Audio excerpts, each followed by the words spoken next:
climate emergency is stirring radical politics around the world as a new spirit of environmental radicalism energizes left-wing politics.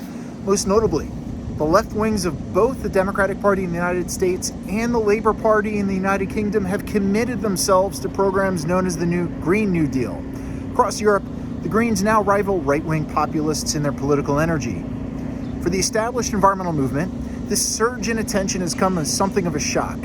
The original Green movement of the 1960s and 1970s had strong radical elements in its social and economic vision.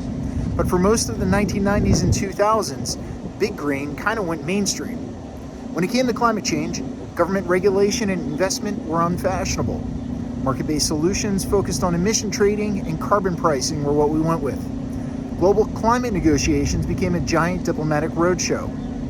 The sudden mobilization from the left, with its calls for large-scale public investment in the green economy, bans on high-carbon industry, and nationalization of private energy interests, is a radical response to what is undeniably a dramatic situation. But the revived left faces both the old dilemmas of radical politics and the new challenges of a changed world.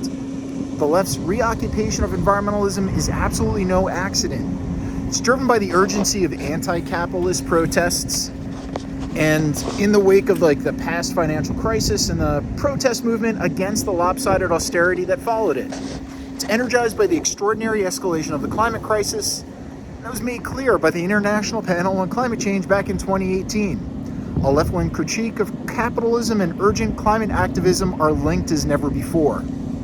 Back in 2013, motivated by frustration at the limits of the Obama administration's climate change policy, the writer and activist Bill McKibben's climate change movement, 350.org, began to direct its fire against fossil capitalism. The huge climate protest in New York back in 2014 developed a left populist discourse, appealing to the public united against fossil capital.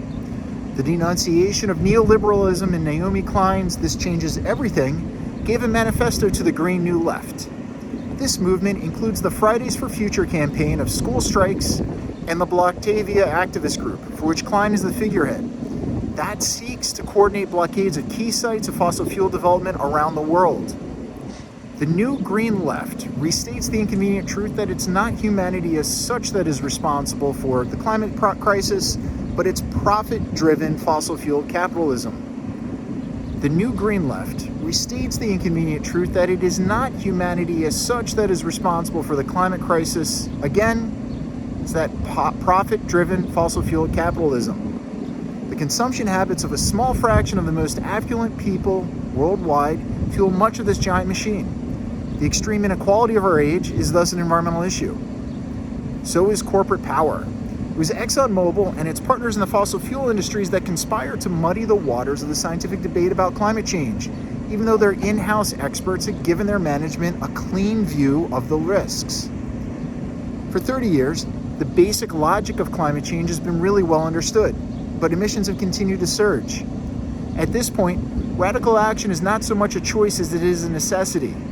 It's conceivable that if there had been a giant push in the 1980s and 1990s, not just into nuclear, but into the full bandwidth of low-carbon technologies, we might now be in a position to avoid radical choices.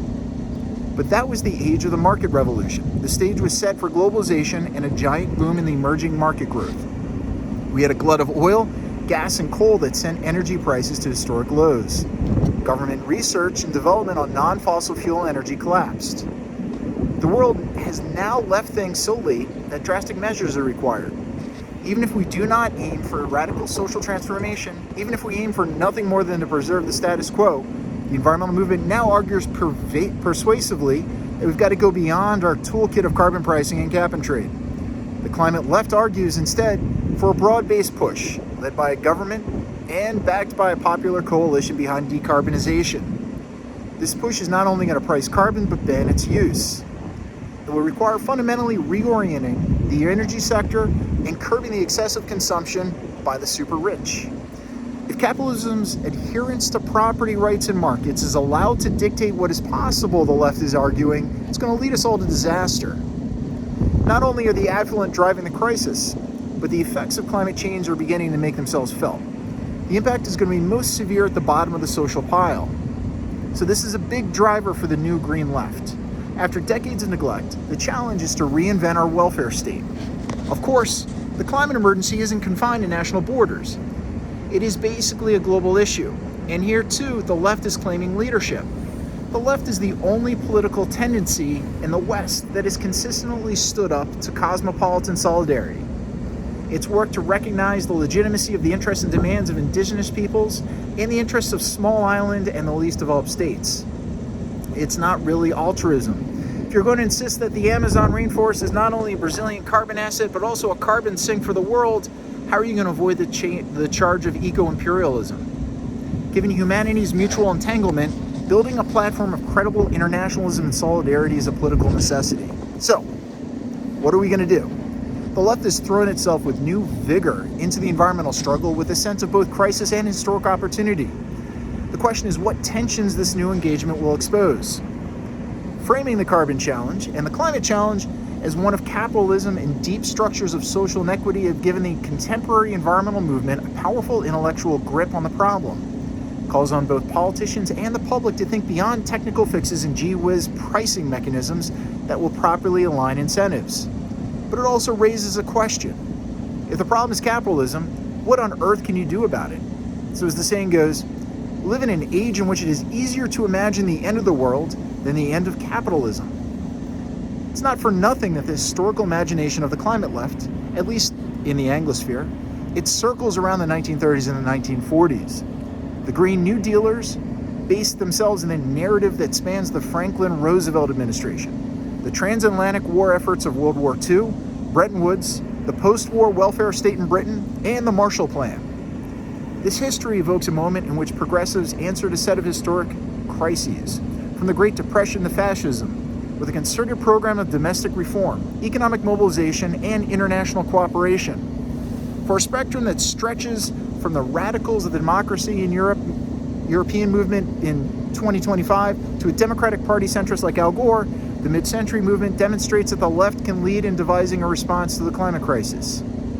Now, of course, Roosevelt, John Maynard Keynes, and the post-war Labour government in Britain weren't revolutionaries. They didn't really end capitalism. Instead, the mid-century movement gave birth to our modern fixation on growing the gross national product. But they're also rightly credited with redistribution and a rebalancing of national priorities. In the same spirit, the left-wing activists who captured the attention of Corbyn's Labour Party during its annual conference last September advocate that their version of the Green New Deal isn't just an environmental program, but it's also a vision of comprehensive industrial and social reconstruction. Cutting emissions will go hand in hand with ending poverty. Limiting gasoline-fueled cars will be offset with free public transit. It will address the entrenched problems of a fuel-inefficient housing stock by building green public housing projects. Likewise, in the United States, Representative Alexandria Ocasio-Cortez and her cohorts present their version of the Green New Deal as a program to address the multiple cleavages of inequality and racism that divide American society, linking the climate agenda to the demand for health care for all. What's clear is that coupling climate change politics to demands for comprehensive social restructuring will create powerful enemies. Given prevailing beliefs on the limits of public action, these proposals are radical. But what they amount to, in fact, is a form of social democracy reborn. Social democracy with all its temptations to both compromise and mission creep. The German Greens, the most important environmental party in the world, are a case in point. Back in the 1980s, a basic conflict between radical fundists and pragmatical realists animated the party. Today, the realists have triumphed. At last fall's party conference, they adopted a three-pronged approach to climate change, including stepped-up public investment, which involves modifying the cap on public debt, carbon pricing of €60 or about $67 per ton. That's 1/3 of the price demanded by Fridays for Future. And they wanted tougher regulations. The mere mention of the word bans was verboten, such as on gasoline-fueled cars, was enough to set editorial writers clucking. The climate agenda was flanked by a demand for rent controls, tenants' rights, and a €12 minimum wage. It's about $13. It's a worthy progressive agenda, but it's hardly one suitable for a revolution. If anything, it's designed for coalition negotiations with the center-right Christian Democratic Union for the next election. And by that measure, the compromises have probably worked. The The Greens are riding high in the polls. They're attracting above all younger, college-educated, white-collar and self-employed voters. The political version of Ocasio-Cortez's Green New Deal is quite different, at least if we take its original manifesto at face value. It appeals to an oppressive array of disenfranchised and marginalized groups that it dubs frontline communities. Both the left wing of the Democratic Party and the UK Labour Party also gesture towards the well-paid, highly skilled blue-collar jobs that are going to be created by an energy transition. Now, how organized labor is going to respond isn't really clear. Labor unions may prefer the devil they know to a gamble on a decarbonized economy. At the Labour Party conference in September, the General Secretary of the GMB trade union, Tim Roach, warned that a crash program decarbonization would require the confiscation of petrol cars, state rationing of meat, and limiting families to one flight for every 5 years. He concluded it will put entire industries and the jobs they produced in peril. Now, Tony Kearns from the Communication Workers Union offered an answer, and he said there's no jobs on a dead planet. In the meantime, what is clear is that coupling climate change politics to demands for comprehensive social restructuring will create powerful enemies. If linking climate politics to healthcare brings in blue-collar support for the green cause, it also makes the private insurance industry into an opponent. And this leads environmental activists to ask, can our climate afford a policy agenda as expansive as the Green New Deal?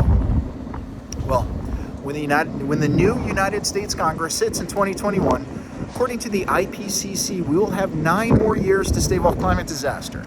Given that timeline, does it make sense to start linking action on decarbonization to an intractable issue of something like American healthcare reform? Well, not if you take the experience of the Obama administration as your guide.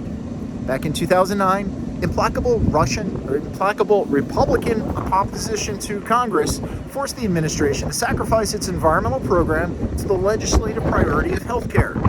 Cap and trade, the totemic policy of the centrist environmental movement since the 1990s, was dead on arrival.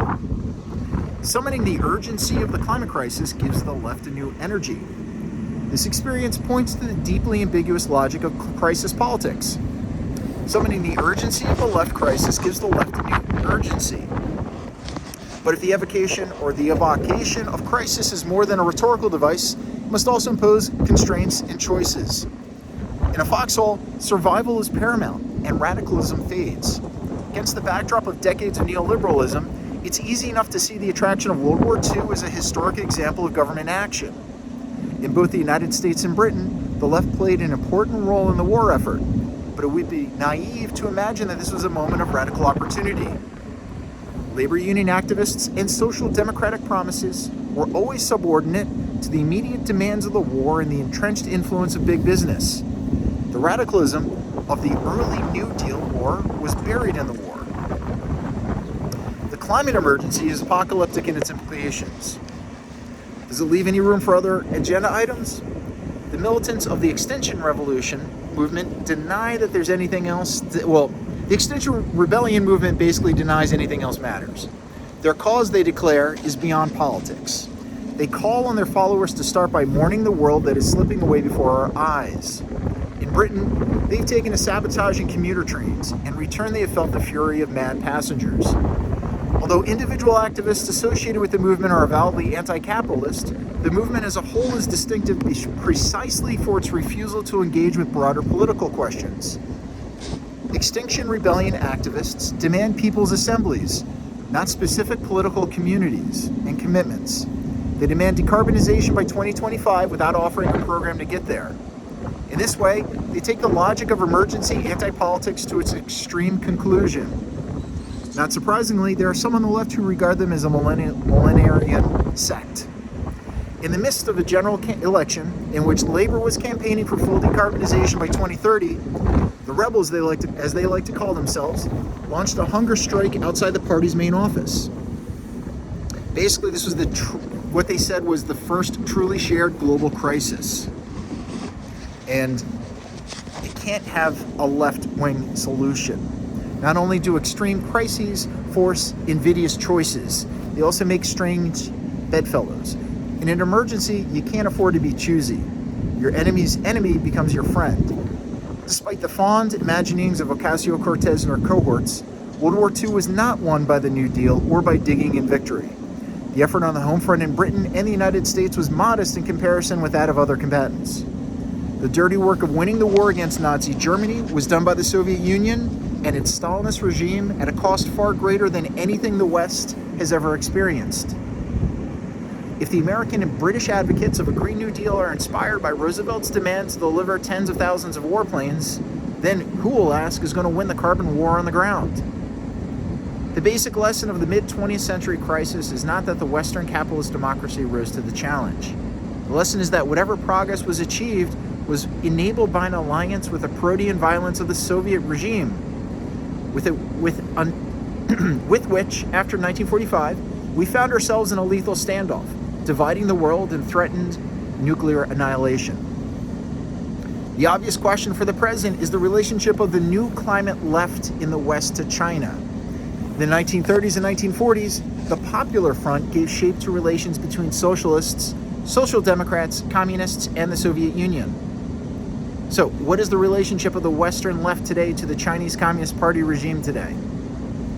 The Soviet Union was spectacular in its manipulation of nature. China is even more extreme. The present incumbents in Beijing are the inheritors of the Great Leap Forward, the one-child policy, the most spectacular burst of economic growth, and the largest dam building program in history. An agenda of abolishing poverty for all 1.4 billion of its people, the most complete surveillance system the world has ever seen, and the most serious effort to engineer our way out of the climate crisis. It's not too much to say that the future of humanity depends on the success of Beijing's climate politics. But in China too, the energy transition has costs. More workers have been let go from China's steel mills in recent years than the work in the entire steel industry of the West. Since it inherited the title of the world's largest climate dioxide emitter from the United States around 2007, the Chinese government, unlike the George W. Bush and Trump administrations, has recognized the need to unilaterally cut emissions. Lethal levels of air pollution and crippling congestion in rapidly growing cities have created political pressure to act.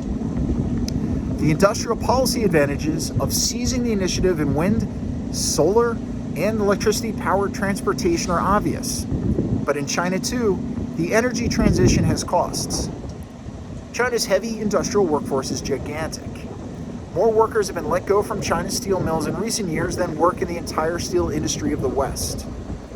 In a new era of geopolitical competition within the United States and fears of economic slowdown endangering national stability, the latest round of 5-year planning places a new emphasis on energy security over decarbonization. In the first half of 2019, China's renewable energy investment dropped by nearly 40% compared with the previous year.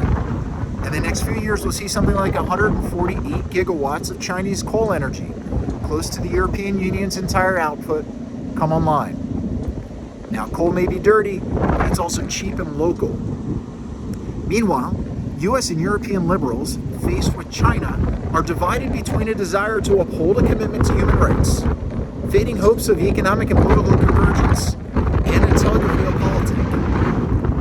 What position is the climate left? History suggests it does not have an alternative to detente with China. In the 1970s and 1980s, Europe and the Soviet Union built a network of gas pipelines running east to west across the continent. They did so in the face of protests from Washington and warnings that would leave Europe dangerously dependent on a Cold War enemy. Europeans argued that energy was, if not beyond politics, then it was aside from it. It was a policy hedged with moral ambiguity. The gas not only flowed through states under repressive one-party rule, but earned them pernicious hard currency. But the Europeans made those investments regardless. They wanted the cheap gas and alternative sources of energy, whether it was shipped in from the Middle East or generated by domestic nuclear reactors. It came with their own risks. And in the long run, Europeans trusted that the balance of influence in their relations with Moscow would tilt their way. In 1989, West Germany reaped the benefits when Moscow acquiesced to German unification. Now, were China to resume a high-carbon, coal-based growth path, it would be cataclysmic. The sources of potential conflict between the West and China are obvious and can't be put aside as transitional tensions.